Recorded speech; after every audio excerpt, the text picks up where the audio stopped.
January 3rd, 2020.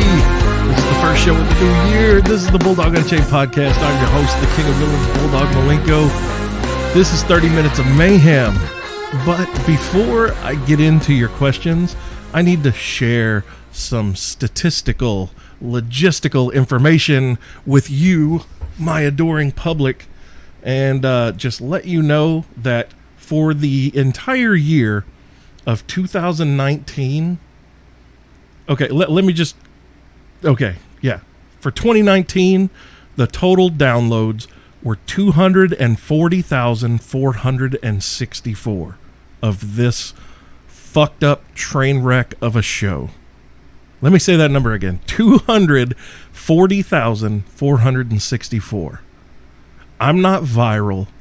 My show doesn't get shared a lot, and yet people are finding their way to it. And that's fucking awesome. And I have you, my audience, to thank for that, because I can only tell so many people about it, but that means that other people are also telling people, like, hey, you got to listen to this fucked up asshole. Like, just listen to the shit that he says. And to put this into perspective, that's almost double of the entirety of 2018. 2018 was 123,274 downloads. 2019 was 240,464. I almost doubled from last year. Now, I just got to figure out how to get some fucking sponsors and get this shit going, and to where I can get even more and spread this shit like a disease. Okay, let me here we're going to go ahead and get into the questions now. So, Sam asks, if you were allowed to bring back one extinct animal, excluding dinosaurs and pre-humans, which one would you pick? Ooh, well, excluding dinosaurs and pre-human doesn't really leave me with a lot of common things, because like saber-toothed tiger and man coexisted. So did like mastodons and things of that nature. I don't know, man. You knocked out dinosaurs, so that kind of rules that out, really. And pre-human, you kind of backed me into a corner there, Sam. I don't know what you were wanting from that. Next question. Bailey, what's your opinion on the Jurassic Park and World movies? I am so glad you asked.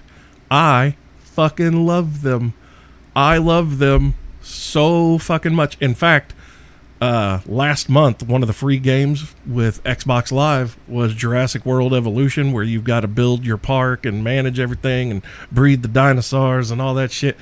I fucking love that game, and I got one of my work buddies fucking addicted to it too. It's fantastic. I love Jurassic Park. I think that those movies are so fucking awesome. Even like the new ones, especially. Like, I love what they've done with it. I hope that Jurassic Park never dies. Like, I hope that they keep this whole thing going. Sam again, are you coming out to Lamasco's this Sunday? Easy answer. Nope. Okay, hold on. I got to get to the other questions here. I got to jump around. Jesus Christ, people. Oh, my God. Well, there's a... Okay, there's a lot of questions. We're going to be well over 30 minutes of mayhem this week, I think. So, Mr. Bradley Carter, I'll say his name because he is my author friend that I did a one-on-one session with. He just asked, do you think pets are weirded out with what they see? Or you think people are weirded, or do you, for fuck's sake, I can't even do this. Do you think pets are weirded out when they see people having sex? I mean, they sure do like to watch, which, I mean, you know, I like to watch too, so. And, I mean, who hasn't watched like two dogs fucking apart? I mean, it's funny as shit, but Yeah, I don't think they're so much weirded out. Maybe they're like laughing in their own, in their own species language, or like in their own way. They're just laughing at us like, oh my God, look at how they do it. Oh, great. Now they're trying to copy us and they can't even do that right. Jesus. Everybody knows it's got to get stuck even after you're done for it to be good. But weirded out? No, I don't think that they're weirded out by it. McNinch, the Mississippi Maggot. Do you think assisted suicide should be legalized? Honestly, yes, but with stipulations.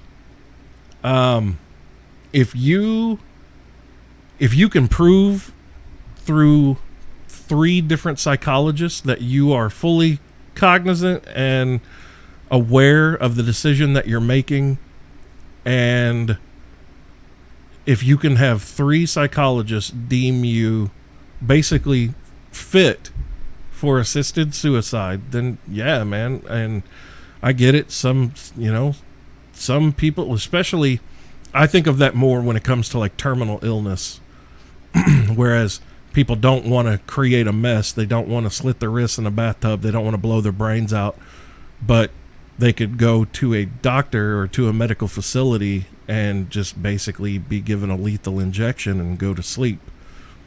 And honestly, I think we're at a point in time where that does need to be seriously discussed and considered. And yeah, I mean, it does suck. It's a rough conversation to have, but yeah, I think it's one that needs to be had. McNinch with the next question. Why is death so taboo in American culture yet celebrated in others? Because Americans, for the most part, are arrogant pieces of shit. We really are. If you ask the average fucking mouth-breathing dipshit in this country, they'll tell you, America's the greatest country on the planet. And then you ask them, how many countries have you visited? Well, I've never left here. Well, you don't fucking know. Like, you don't know shit. These people are fucking idiots.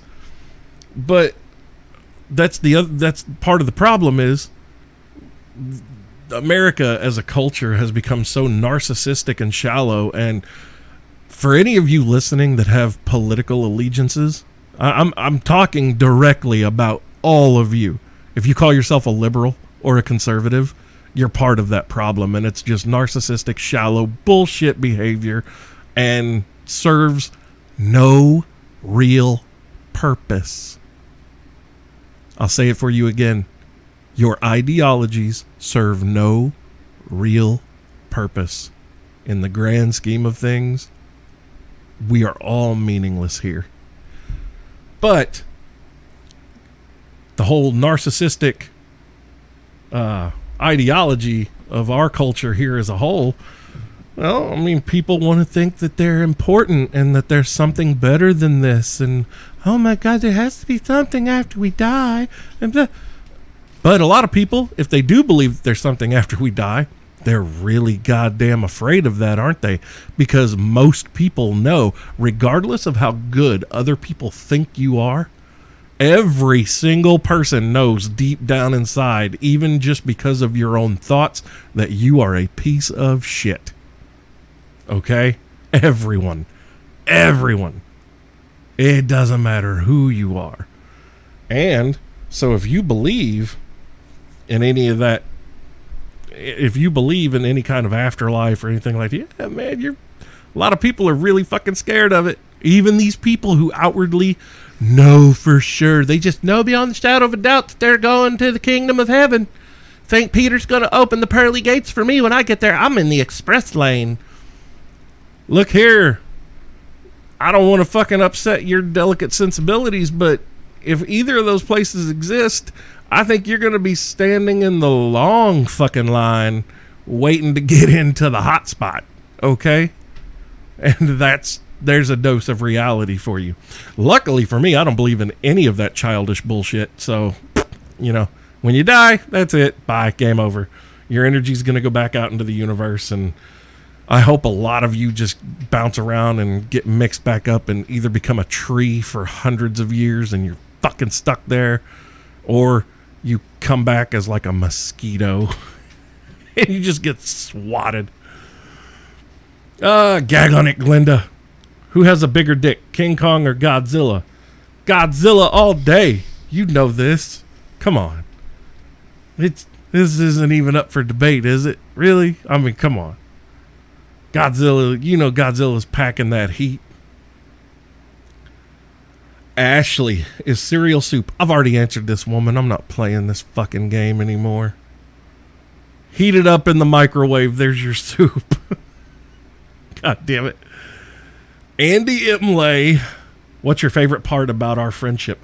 Getting to make fun of you relentlessly, and you and all of our friends knowing that it is in absolute, pure, harmless fun and out of a complete, compassionate place of love. But everyone else that's on the outside just thinks that we are the most massive pieces of shit for picking on the dude with cerebral palsy. And it brings me such immense joy. God damn it. And I can't wait for Sunday, dude. I think this is going to be a blast. Yeah, for those of you listening, Andy is going to get to come on the show Sunday, and he's going to get to fire back at me. And granted, Jewboy and McNinch won't be here, but they'll get to hear all the shit that gets said about them, so it'll be fun. Gag on it, Glinda. What's your 2020 vision? Bitch, you know I'm blind as fuck. That's why I wear these thick-ass Coke bottle fucking glasses, you hateful bitch. God damn, 2020 vision. Ashley, what's the closest you've ever come to being arrested? Oh, God. And then she said, I can only imagine it would be a good story. There's probably a couple times I've come really close to being arrested. And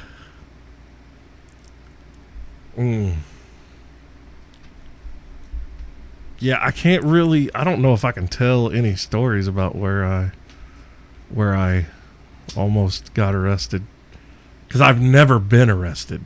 Okay, I've never been to jail. I know that everybody listening right now is like, no fucking way. Total truth. I've never been to jail for anything, but oh goddamn, have I come close a few times. Yeah, I don't think I can tell any of these stories. Oh, okay, wait, I got one. Okay. My first New Year's Eve in Las Vegas. I'll cut this story down for you, because if I were to just spend the time describing the amount of alcohol that I drank in a 2-block walk from the suite to Las Vegas Boulevard, like up to the Strip, because this is when I was living there, but we had a suite. Anyway, the amount of alcohol that I drank was insane. I had a 3-liter bottle, and by the time we hit the Strip, it was down to the bottom fucking 10th of that 3-liter bottle. I was fucking done, okay? And we get up there, and it is fucking cold, but everybody's having a good time. We played Spin the Bottle with half the Strip of Vegas, like half of the Strip. We made a semicircle, and we spun the bottle, and everyone that it landed on that was walking by actually came over, got their kiss, took their turn, and it was hilarious. But then I kept drinking as the night went on, and the fountain in front of the Paris casino, there's a big water fountain there. And no, I'm not talking about the Bellagio water show. No, I'm talking about the fountain in front of the Paris. And oh God, I look over and I see these girls have jumped into the fountain. Okay, they've stripped down to their bra and panties, and they jumped in the fountain. And I decide that looks like tremendous, terrific fun. So I shed my clothes on the strip down to my boxer briefs, And I jump in the fountain at Paris. And the cops, the cops come over. And meanwhile, keep in mind, I am with like 12 fucking people in my group, okay? You would think that you're safe and protected, but you're not. Like, these assholes just encouraged this. And they thought it was a good idea too, I guess. It's because they encouraged me to do this. So I did it. Anyway, I'm in the fountain, and these cops come up, and they get the girls out of the fountain. But then there are 3 cops looking at each other, and I won't come out of the fountain. I'm just standing under there letting it shower over me. It is like 20-something fucking degrees, okay? And I'm having the time of my life. And one of the cops looks at the other and goes, all right, who's going in there to get him? And the other one goes, fucking not me. And I'm like splashing water at them like, come on in, boys, the water's fine. They're trying not to laugh. There are hundreds of people now that have stopped and are taking pictures of me. This is in 2001. Thankfully, this is before all of these goddamn digital fucking cell phones and shit. Otherwise, I would have been virally famous for the wrong reason. But anyway, the cops are finally like, sir, we really need you to come out of the fountain. And I was like, are you going to arrest me?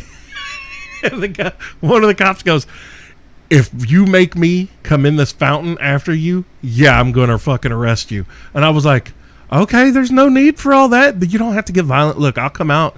I'll see, I'm a good guy, and I'm soaked, okay? But I come out, and immediately when I get out of the fountain, I just think it's the best idea in the world to give this officer a hug. And he does not shove me away because I grabbed him unexpectedly, and he was just like, oh, and the water just drenched through him immediately, except for his vest, but like all over his shoulders and his arms and shit. And he just stood there looking at his other officers that were with him, and we're like, oh, I hate working the strip on New Year's Eve. And I looked at him and I said, me too. And I put my clothes on. Everybody's still laughing. The cop was just like, those 3 cops looked at my friends and were like, you need to keep an eye on your friend or he's going to go to jail tonight. And so I didn't get in any more trouble that night. And another funny thing about that same evening, one of our friends converted this little pony keg of beer into a backpack. And we were carrying this around the strip, like walking up and down, and we all had cups. And finally, one of the cops in the center of like where they had barricaded off, where the trees are that divide Las Vegas Boulevard, they call us over and they're like, hey, you cannot be carrying a keg of beer up and down the street. And we were like, well, we can't take it back to the hotel. It's all the way down there. And then one of the guys with us goes, hey, will you let us sit? Are you guys going to be here this whole time? And they were like, yeah. And he goes, will you let us like stick it with you? And you don't like, just whenever we come up, you give us beer. And they agreed. So we had 2 Las Vegas Metro police officers that were our bartenders with our pony keg full of beer for New Year's Eve. Fucking outstanding shit. All right, moving on. McNinch, did you know that I'll never forgive you for the hornet's nest? But I'm glad we got to share that experience, and I love you, brother man. Hell yeah, dude. It was a fucking oddball night, but goddamn, it was hilarious. And any of you listening to this that haven't heard this story, go back for the past few months and just listen to any episode where McNinch and Jewboy are on and the hornet's nest is going to get brought up. It was just a hilarious night. I love you too, brother. McNinch again, what are your thoughts on the new Matrix movie? I don't think it's going to do so well because it's opening the same weekend as John Wick. So, no, John Wick 4, I'm looking forward to that way more than the Matrix. I really I can't even watch the third Matrix movie. It just, it's such a slog to get through. And I know people love it, and that's great for you. That's fine. If you love it, cool, awesome. I like the first 2. It's like Men in Black. I refer to Men in Black as I watched both of the Men in Black movies last night, which I did. There is no third one. It doesn't exist. Ashley, what is the most important aspect of one's personality that is not associated with a person's appearance? Sense of humor. You got to be able to make me laugh. Like, I don't care, guy or girl. For me to hang out with you and be friends with you, you have to be able to make me laugh. If you're just Debbie Downer all the time, I don't want to be around you, because I have enough of my own fucking demons in my head and shit. And even in spite of that, I still manage to make people laugh constantly. So I seek that out in other people as well. Like, you have to make me laugh. Gag on it, Glinda. Have you ever saved anyone's life? Every day that I am alive, I am saving all of your lives. Just know that, okay?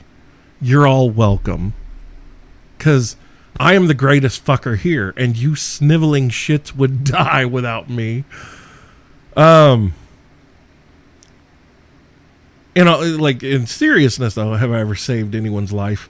I've grabbed people out of the way of vehicles.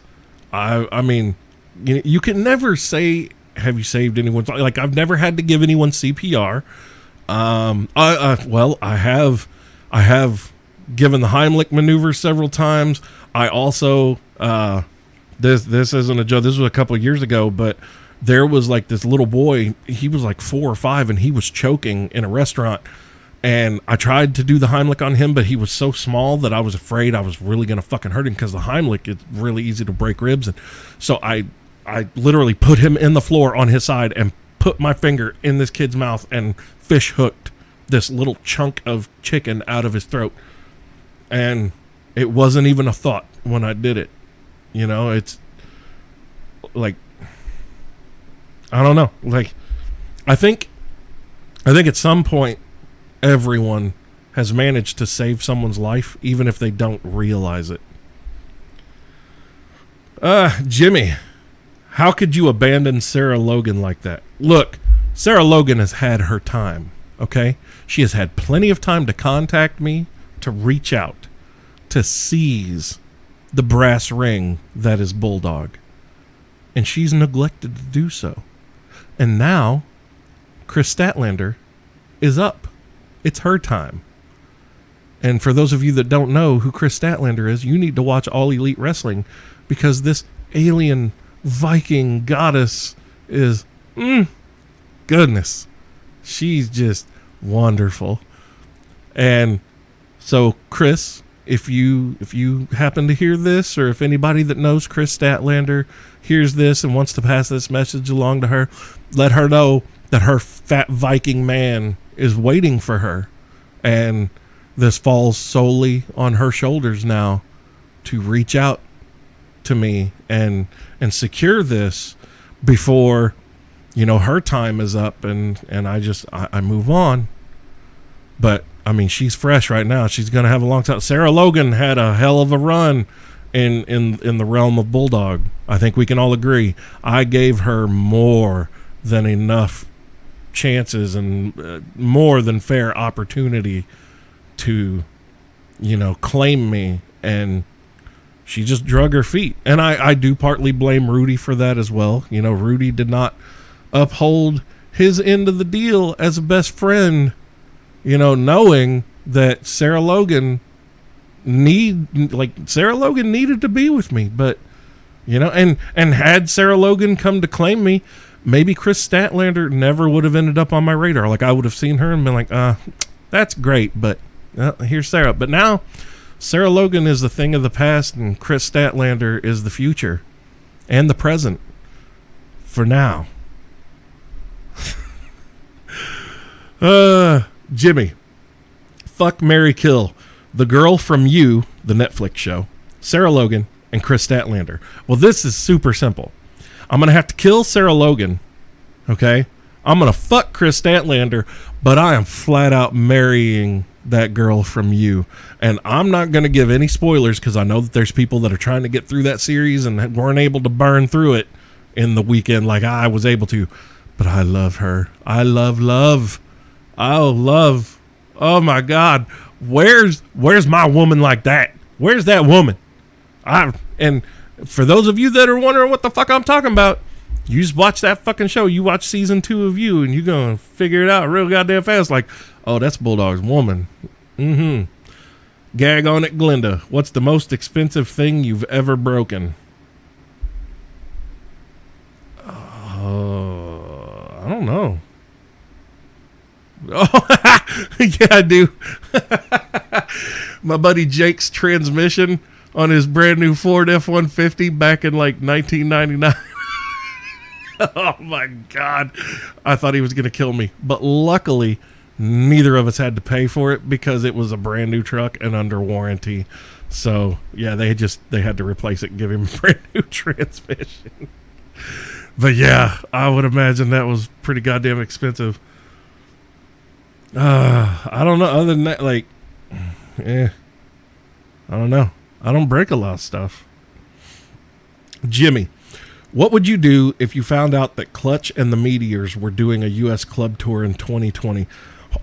Dude, I'm not even joking. I would probably sell off most of my possessions, amass as much money as I could, and potentially I might quit my job just to go to as many of those fucking shows as I could, just because that would be a once in a lifetime tour, and I would try to be at as many of those as I could, and I would fucking do the mobile podcast thing, and I would try to get that shit set up and build as big of an audience. I would try to get sponsors to sponsor me while I'm on this tour, while I'm doing this, and potentially help blow my show the fuck up.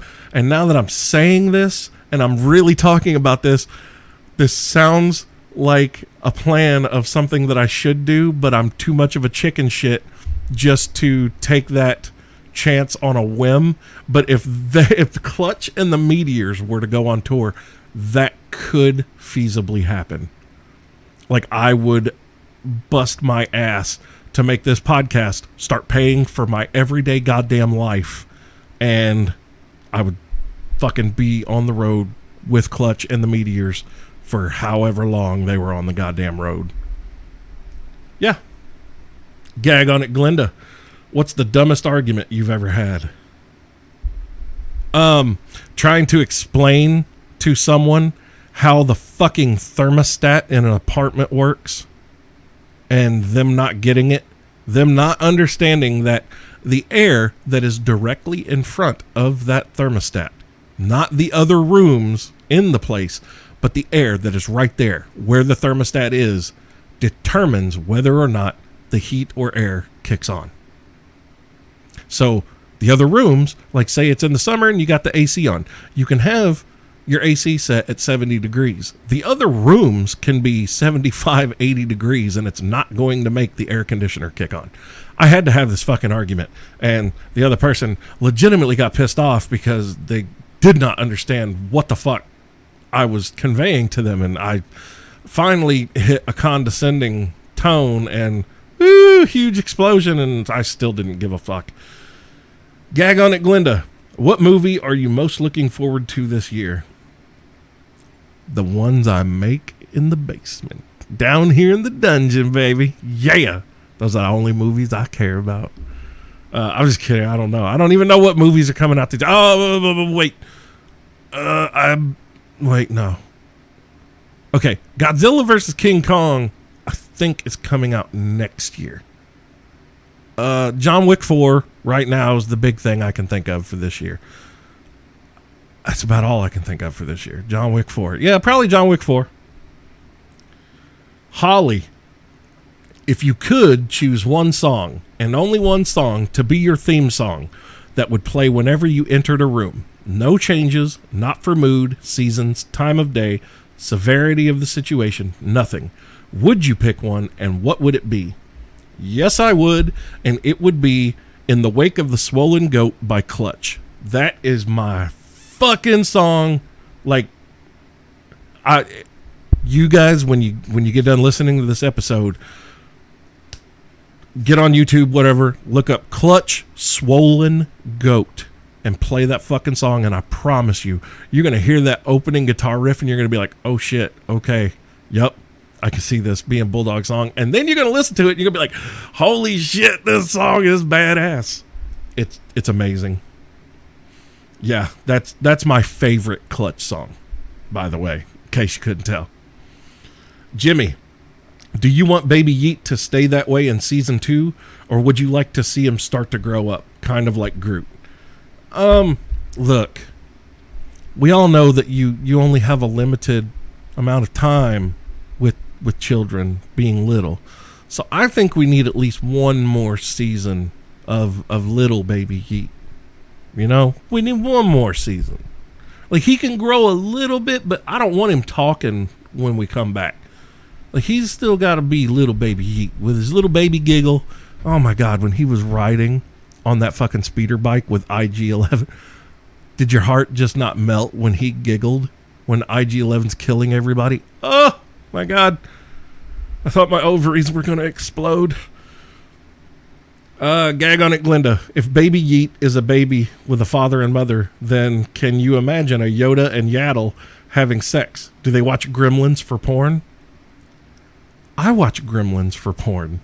Who doesn't watch Gremlins for porn? I mean, yeah, totally. You're welcome. Now you get the mental image of Bulldog jerking off while watching Gremlins. Fuck all of you. Jew-boy, did you install a chairlift for Andy to do the podcast, or did you just get a sled? Neither. We're just gonna surprise him and kick his leg crutches or kick his arm crutches out from under him and let him topple. And we're gonna call heads or tails. We're gonna take bets on it. It's gonna be great. Gag on it, Glinda. If you could only watch one porn for the rest of your life, what would it be? Look, I've talked about my fetishes and my kinks on the show, and I don't give a fuck what anybody thinks about this, but there is an Italian movie called Irreversible with this chick named Monica Bellucci, and it's oh my God, there's a rape scene, okay, and she is a fantastic actress, and it is sexy as fuck. It really is. And then he kicks her in the face at the end of it. Oh my God, it's good. I fucking love it. And nobody can tell me any different. I don't give a fuck what you say. And no, I'm not a rapist. No, I'm not out raping bitches. You know, blah, blah, blah. Shut the fuck up. I don't give a fuck if you're triggered about it. Don't fucking care. It's sexy as fuck. God damn. Irreversible. And if you look that up, that's on you. You've been warned. It is graphic. It is. And she is tremendous. Oh, she's sexy as fuck too. Jimmy, where are the women hiding that want to fuck while wearing their Mandalorian helmets? Where the fuck indeed? You know what? I bet I wouldn't even have to ask Chris Statlander to wear a Mandalorian helmet while she fucked me. I bet she's got one, and I bet she would just put it on and just watch me through that visor while she rode me. And my life would be complete because I'd be watching her through the visor of my Mandalorian helmet once I procure one for myself. Yeah, the fat DeLorean. Woo! Great. Now I'm kind of amped up just thinking about that. Gag on it, Glinda. Does owning a platform bed mean you have to deliver a performance of some kind before you go to sleep every night? I don't have a platform bed. And if anyone is in my bed, I deliver a performance every night, whether they want me to or not, because I am thoughtful. Gag on it, Glinda. What do dogs dream about? Humans having sex. Jimmy, should Rudy get Ric Flair chopped or nipple twisted daily for being such a douche canoe and not being a good friend? Yes. Jimmy, so what kind of cover-up are they using the threat of World War III to hide? They're probably trying. This is for two reasons, okay? Two reasons that this whole World War III shit's happening.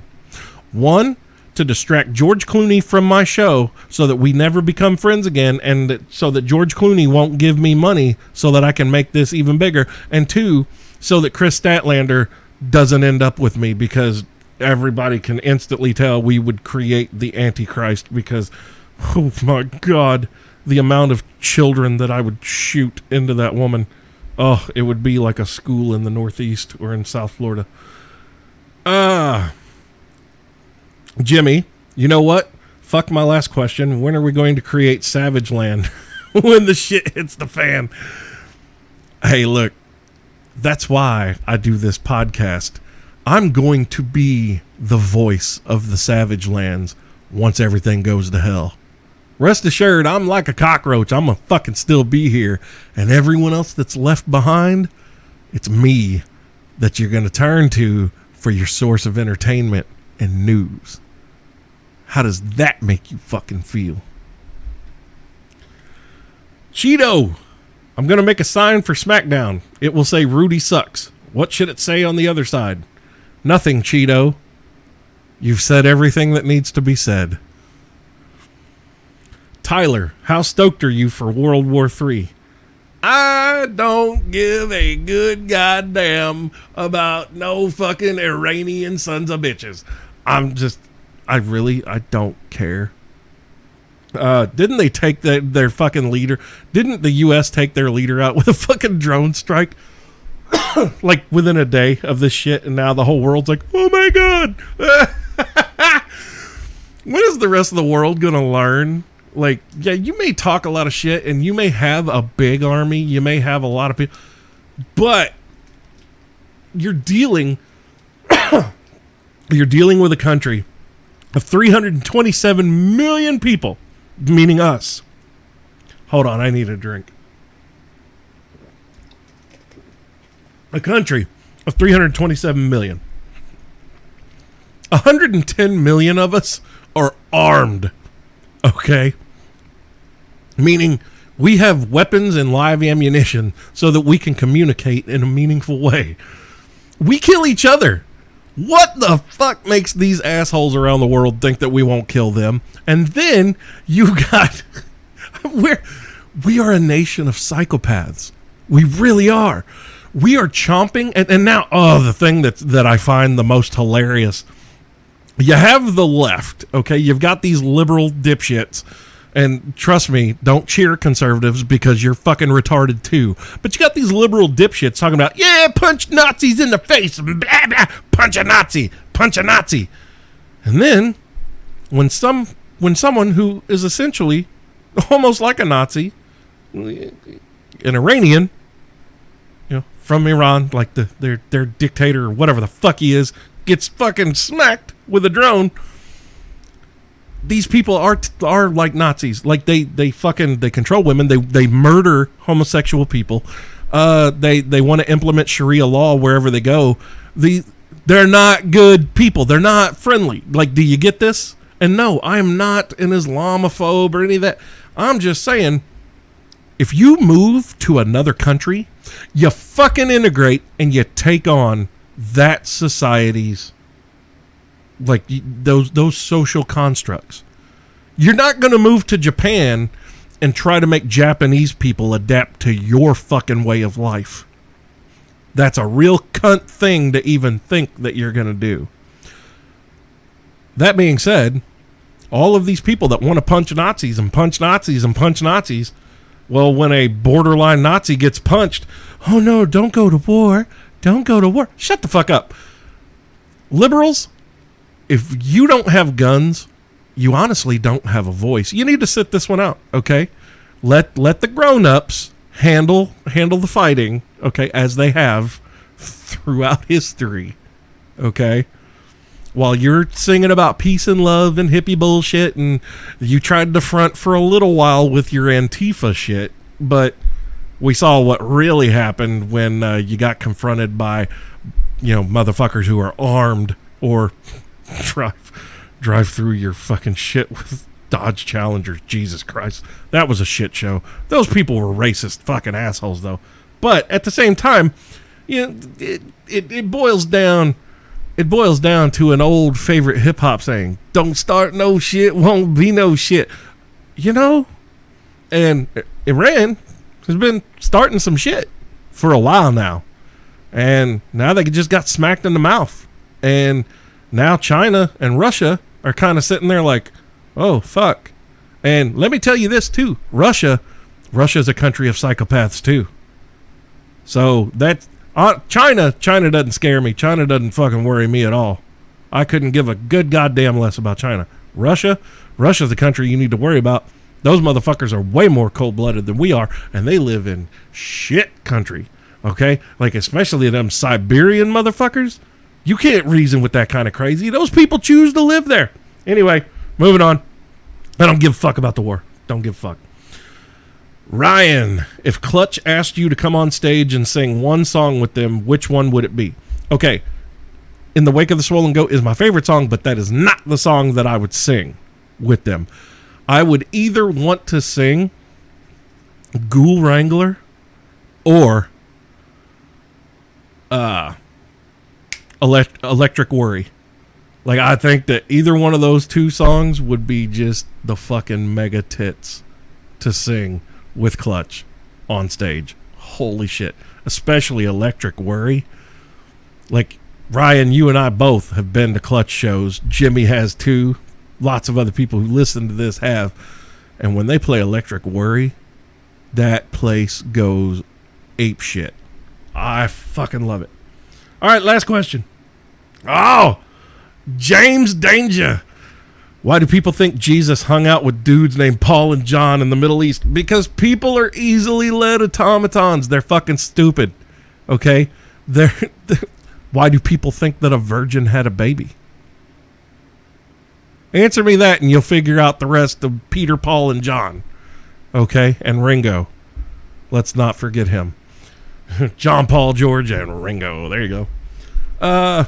Yeah, that's it. You know what? You fuckers got like 42 and almost a half minutes of mayhem out of me. And I'm tired now. I'm exhausted from all this fucking mayhem. So, I'm going to leave you with a quote. And this is a serious quote. Most men live lives suffering in silence. Or, well, actually, it's most men live lives of silent suffering.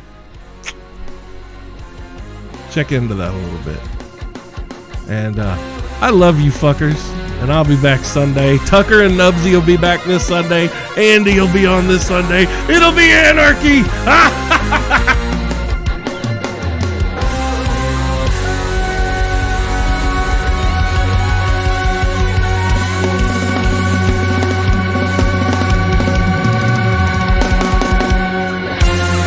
Here's over, motherfuckers.